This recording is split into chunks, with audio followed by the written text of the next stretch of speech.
Tre vigili urbani e un impiegato dell'anagrafe hanno fatto causa all'amministrazione comunale di Venezia per le indennità del contratto integrativo non riconosciute nel 2014. La sentenza è attesa per il 29 gennaio.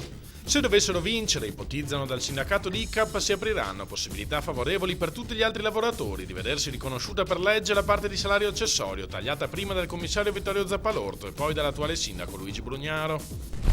Aveva trovato nel mobile usato comprato su eBay un vero e proprio tesoro, quasi 15 milioni di vecchie lire nascosti nel doppio fondo di un cassetto.